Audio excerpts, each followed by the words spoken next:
হাসির রাজা, জ্ঞানের রাজা, রসিক রাজা।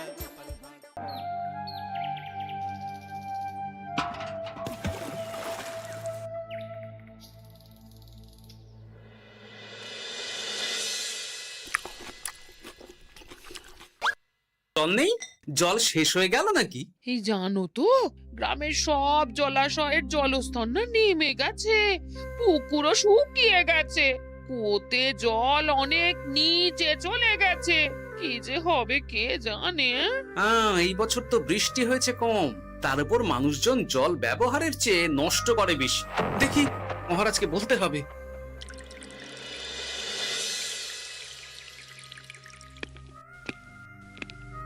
এই তো গোপাল এসে গেছে।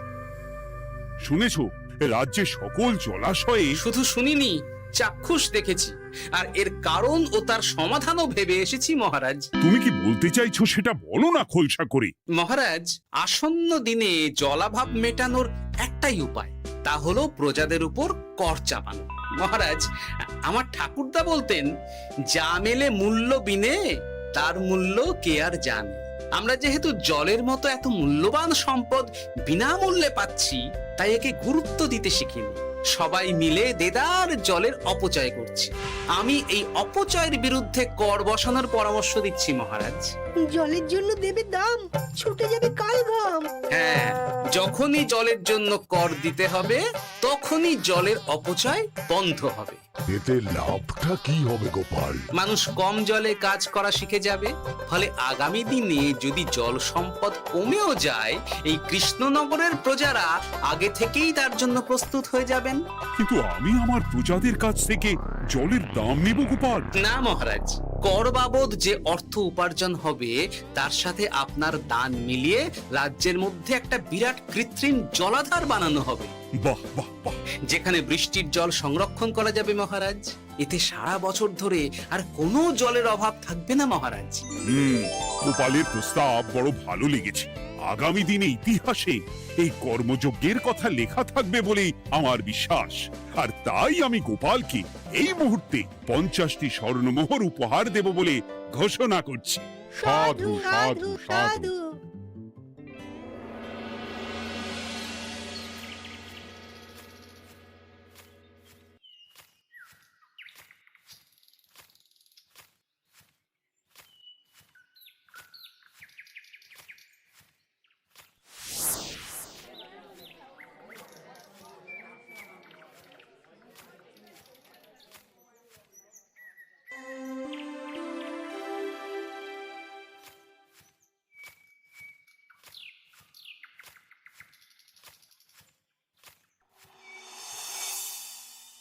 মানে আমার এই এতটুকু স্বাদ তুমি পূর্ণ করবে না?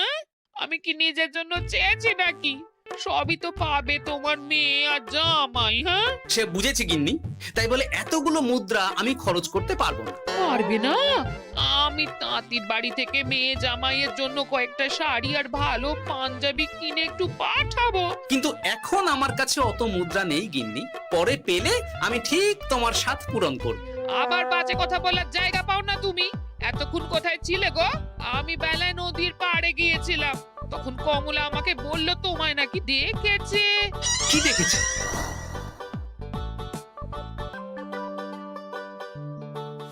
কোথায় গেল? এত বড় মুদ্রা থলে কি হাওয়াতে উবে গেল নাকি? এই রে, এ তো মহা ঝামেলা। কখন কি যে গিন্নিকে খবর দিচ্ছে সেটা টেরও পাইনি। বলি মুখে কুলু পাটলে যে বড়, বলি রাজা মশাইয়ের কাছ থেকে যে এত রোজগার করো, সেই মুদ্রা যায় কোথায়? আহ, কানের মাথা খেও না তো। আমি কি তোমার কোনো কিছুর অভাব রেখেছি? বলো একবার। খাওয়া পড়া কোনো কিছুর তো কোনো খামতি নেই তোমার। মানছি রাখোনি, কিন্তু তাই বলে আমিও তোমার স্ত্রী, তোমার গিন্নি গো গিন্নি, তাই না? আমার তো জানার অধিকার আছে নাকি যে তোমার উপার্জনের অর্থ করি সব কোথায় যাচ্ছে? জানবে জানবে, সব জানবে। এখন কিছু খেতে দাও দেখি, পেটে ছুঁচোয় ডন বৈঠক মারছে। না, এরপর থেকে আর মহারাজের কাছে উপহার পেলে ওইভাবে খোলা হাটের মধ্যে দিয়ে আসা যাওয়া করা যাবে না।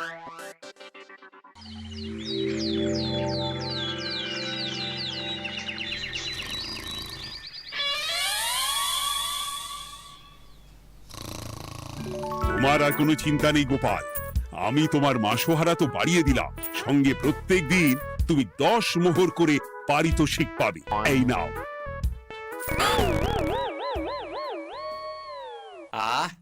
এই ভোরবেলায় একটা জব্বর স্বপ্ন দেখা গেল বটে। এই স্বপ্ন ফলে গেলে আর কোনো চিন্তা নেই। গিন্নি, ও গিন্নি, বলি গেলে কোথায়?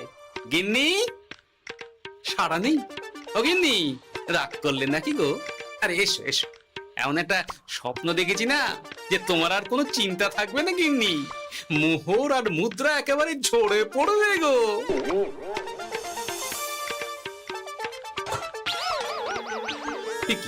এইসব ফলাহার সাজিয়ে রেখে গেল কোথায় গিন্নি?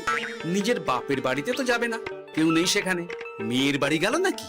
না, মেয়ের বাড়িতে তো গিন্নি যায় না। তাহলে না না, খালি পেটে এত ভাবতে পারছি না। আগে মুখ হাত ধুয়ে এসে কিছু খেয়ে নি, তারপর দেখি গিন্নি কোথায় গেল। না, গিন্নিকে তো কোথাও দেখলাম না। গেল কোথায়? যাকে আগে রাজবাড়িতে তো যাই, ফেরার সময় না হয় আবার খোঁজ নেব, ততক্ষণে ফিরেও আসতে পারে।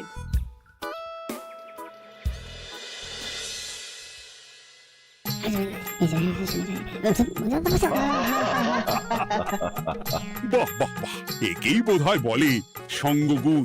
অনেকদিন এত হাসি নিয়ে। যা বলেছেন মহারাজ। হাসির চোটে পেটে ধরছে খিল। কর্তার গিন্নিতে দেখছি রয়েছে অনেক প্রেম। কি গিন্নি, তুমি এখানে কি করছো? কি গোপাল, তুমি রাজসভায় এলে যে বড়? তুমি নাকি রাজসভার কাজ থেকে অবসর নিতে চেয়েছো? হ্যাঁ, এই কথা কে বললো মহারাজ? এই তো উনি বললেন। বলি আমি আবার কি করব? তুমি আমায় একটা কাজ দিলে আর সেটা আমি করব না বলো? আমি তোমায় কাজ দিলাম? কি কাজ? বাবা গোপাল, তুমি কি আকাশ থেকে পড়লে নাকি? তুমি তো তোমার গিন্নিকে বলে পাঠিয়েছো যে তুমি আর রাজসভার কাজে যোগ দিতে চাও না। তোমার নাকি আর কাজে মতি নেই, তুমি বিশ্রাম চাও। এই রে, গিন্নি দেখি ভয়ঙ্কর চাল দিয়েছে। আমার নামে রাজসভায় এসে এইসব বলেছে। তাই কথা ঠিকই গোপাল, যে তোমার অবসর গ্রহণের কথা শুনে আমি বিশেষ মনমরা হয়ে পড়েছিলাম। কিন্তু তোমার গিন্নি যেভাবে রাজসভায় হাসি মজা হুল্লোড় পরিবেশন করছে, তাতে আমার মনে হচ্ছে এ সাপে বড় হয়েছে। এই বেলা যদি গোপালকে কায়দা করে রাজসভা থেকে তাড়ানো যায়, তাহলে আমার পথ থেকে বিরাট বড় একটা কাঁটা উপড়ে ফেলা যাবে। গোপাল গিন্নি সবার মধ্যে বিলিয়েছেন হাসি, তার জন্য রাজামশাই হয়েছেন ভারী খুশি।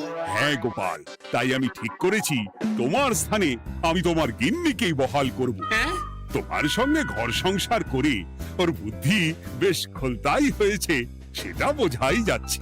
এছাড়াও আমাদের অনেক পরামর্শ দিয়ে সাহায্যও করতে পারবে। তাছাড়া উনি মহিলা বলে অন্দরমহলেও যেতে পারবেন, রানীমাও খুশি হবেন বলেই তো আমার বিশ্বাস।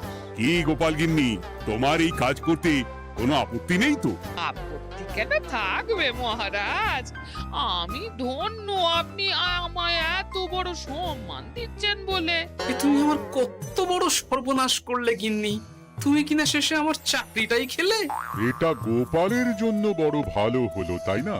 কোনো কাজ করতে হবে না, কিন্তু রোজগার আগের মতোই থাকবে। অবসর আর উপার্জন একসাথে। না হে গোপাল, তুমি আর এখানে কাঁচু মাচু মুখে দাঁড়িয়ে না থেকে নিজের বিশ্রামে ব্যাঘাত ঘটিও না। আমাকে সবার কাজ শুরু করতে দাও। যথা আজ্ঞা মহারাজ।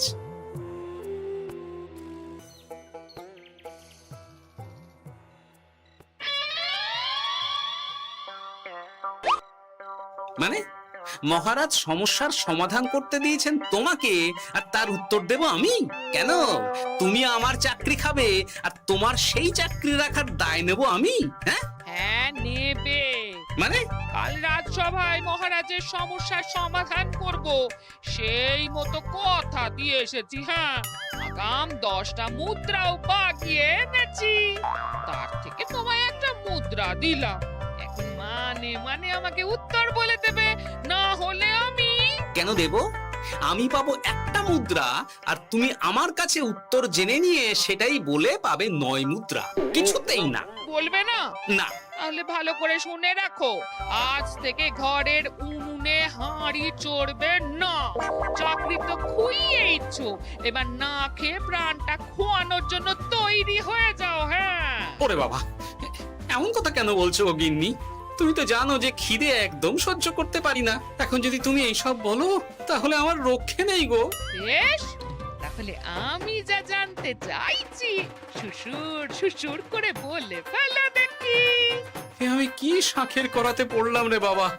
ঠাকুর, এত দুর্ভোগ লেখা ছিল, ঘরে বাইরে সব জায়গায় এত হেনস্থা যে সহ্য করা যায় না ঠাকুর।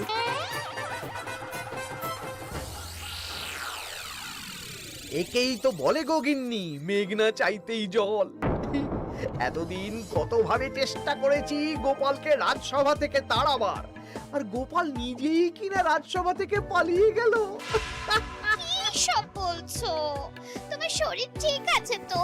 শরীর মন সব ঠিক আছে, তবে গোপালের বদলে কাকে বহাল করা হয়েছে শুনলে তোমার মাথা ঘুরে যাবে। কাকে? গোপাল গিন্নিকে। আমার কিন্তু বিষয়টা খুব একটা সরল ঠেকছে না গো। গোপাল ভাঁড়ের বুদ্ধি তো আর যে সে বুদ্ধি নয়। উনি যাই করেন খুব ভেবে চিন্তে করেন, এর পেছনে আবার কোনো মতলব নেই তো। এটা তুমি মন্দ বলনি গিন্নি। গোপালকে নিয়ে সত্যি কোনো বিশ্বাস নেই। ও কখন কি ঘোট পাকাচ্ছে বলা যায় না। আমাকেও সাবধানে থাকতে হবে। দেখতে হবে যে গোপাল আসলে কি চাল চালতে চাইছে।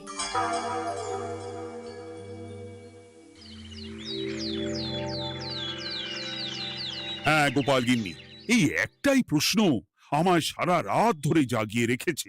মানুষ মরে ভূত হয়, ভূত কি মরে? তাহলে ভূত মরলে কি হয়? মানে মহারাজ, এই প্রশ্নের উত্তর আমার আজকে দিতে ইচ্ছে করছে না। হ্যাঁ, আমি না হয় আপনাকে আগামীকাল এই প্রশ্নের উত্তর দেব, ঠিক আছে? হ্যাঁ, গাছ থেকে পড়ে গেলে জাপটে ধরে ডালকে। আজকের প্রশ্নের উত্তর উনি দেবেন কালকে। না হে গোপাল গিন্নি, তা হয় না। এই প্রশ্ন আমাকে সারা রাত বিচলিত করেছে। আবার যদি আজকেও এই প্রশ্নের উত্তর না পাই তাহলে তো আবার একটা নিদ্রাহীন রাত আমাকে কাটাতে হবে। মানে আমি বলছিলাম কি মহারাজ, গোপাল গিন্নি তো সদ্য এই কাজে বহাল হয়েছে, তাই তাকে তো একটু সময় দেওয়া দরকার নাকি? কিন্তু প্রশ্নের উত্তর না পেলে যদি মহারাজের শরীর খারাপ হয় তার দায় কে নেবে মন্ত্রী মশাই? এই রে, এখন আমি কি করব? এ তো মহা বিপদে পড়লাম দেখছি। আচ্ছা মহারাজ, ঠিক আছে ঠিক আছে, আমি এই প্রশ্নের উত্তর দেব, কিন্তু আমার না একটু সমস্যা আছে। খোলা হাওয়াতে গিয়ে না দাঁড়ালে আমার ঠিক মাথা খোলে না, তাই বলছিলাম। তাই না হয় যাও, হাওয়া খেয়ে এসে মাথাটা খোলতাই করে নাও, কিন্তু এই প্রশ্নের উত্তর আমাকে আজকেই দিতে হবে। হ্যাঁ, উফ, এই যে কি সমস্যা! সারাদিন ঘরে বসে থেকে থেকে তো আমার সারা গায়ে বাদ ধরে গেল। সেই সকালবেলা আমাকে ফলাহার করিয়ে দিয়ে গিন্নি তো চলে গেছে রাজবাড়িতে চাকরি করতে। এদিকে আমার যে পেটে কিচ্ছুটি নেই, তার কি হবে? মহারাজ দোকানে গিয়ে যে ভালো মন্দ খাবো তারও উপায় নেই, তাহলেই তো কাঁড়ি কাঁড়ি খরচা। না, একবার দেখি তো উনুন ধরিয়ে অন্তত ভাতটা চাপাতে পারি কিনা, তাহলে গিন্নির ওই হাঁড়ি না চড়ার হুমকির হাত থেকে অন্তত বাঁচা যাবে।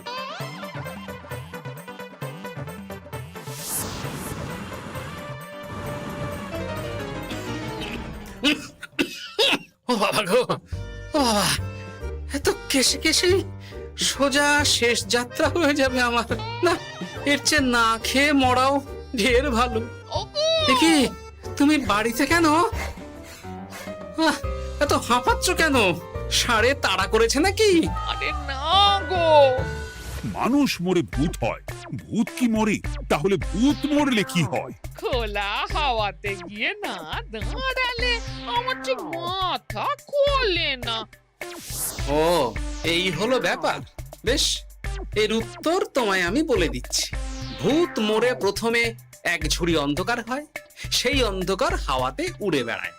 এক সময় সেই অন্ধকার পাতলা হতে হতে কুয়াশার মতো হয়ে যায়। ব্যাস মিটে গেল। ব্যাস মিটে গেল।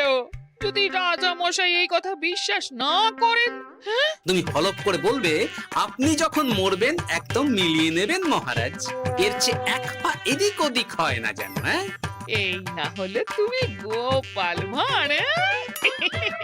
বুঝেছো তাহলে? এই তুমি চিন্তা করো না, রাজবাড়ি থেকে ফেরার সময় আমি তোমার জন্য অনেক অনেক বাজার করে আনবো, ঠিক আছে? এই আমি যাই। এ তো ভারী মজা হলো। মহারাজ তক্ষুনি প্রশ্নের উত্তর চাইলে গিন্নি এইভাবে সেই রাজবাড়ি থেকে দুধ দাঁড়িয়ে ছুটে আসছে উত্তর জানতে। আমাকে তুমি একটা চাল দিয়ে কুপকাত করেছে তো গিন্নি। এইবার বুঝবে কত ধানে কত চাল।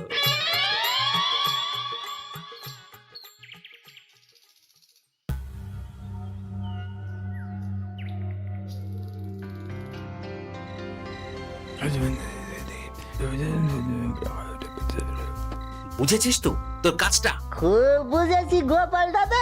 নেই, এবার লেগে পড় দেখি।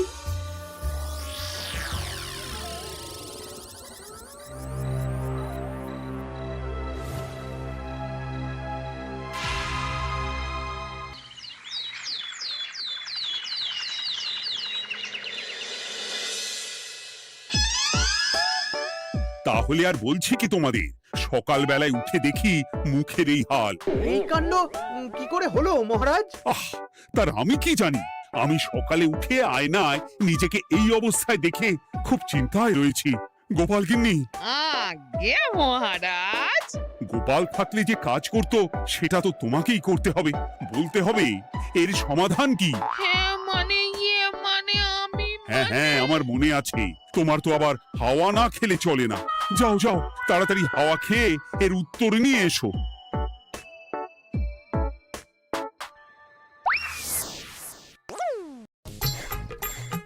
এই জন্য তুমি এত দূর ছুটে এলে গিন্নি? মহারাজকে বলবে যে তিনি যেন আজ রাতে চাদরটা মুখে ভালো করে মুড়িয়ে ঘুমোন, তাহলেই মিটে যাবে। এই রং চলে যাবে আর নতুন করে কিছু হবেও না। ও মা, বলি এত সোজা সমাধান? তা নয় তো কি?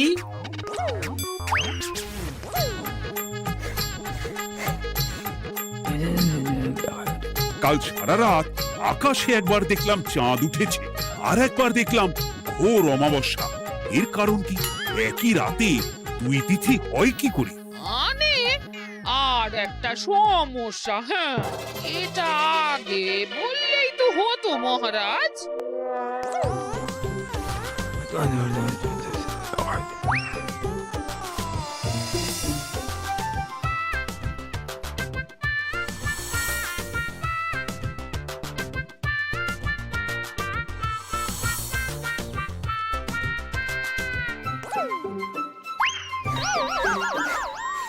এ কি, তুমি হাওয়া খেতে গিয়ে এইভাবে খাবি খাচ্ছ কেন গোপাল গিন্নি? এর কারণ আমি জানি মহারাজ। সে কি কাণ্ড! তুমি কি করে জানলে? গোপাল গিন্নি মোটেও হাওয়া খেতে যায়নি মহারাজ, সে গেছিল নিজের বাড়িতে গোপালের কাছে আপনার বলা প্রশ্নের উত্তর জেনে আসতে। মানে গোপাল গিন্নি তার মানে আমাকে ঠকিয়েছে? তা জানি না মহারাজ, তবে আমার মনে হয় এর পেছনে গোপালের কোনো গভীর ষড়যন্ত্র আছে। না হলে সে এমনটা করবে কেন? আর এক রাতেই আপনার সাথে এতগুলো অদ্ভুত ঘটনা পর পর ঘটবে কেন? বটে, এক্ষুনি গোপালকে ডেকে আনো।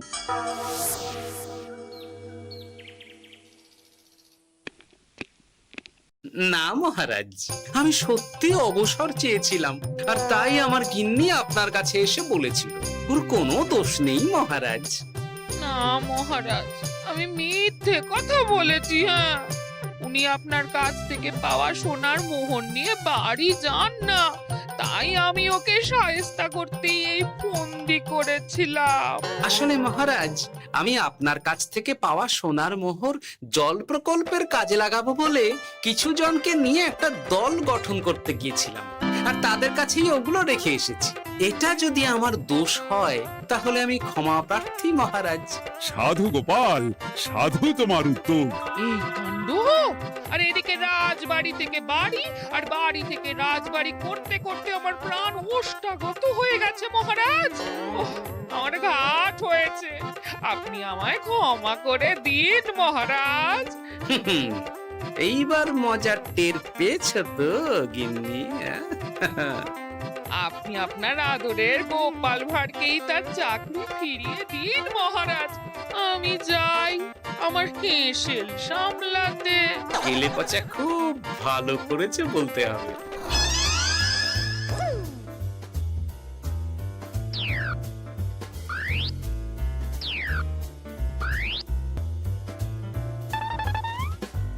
তবে মহারাজ, অমাবস্যা পূর্ণিমা সব আমার বুদ্ধিতেই কেলেপচা করেছিল।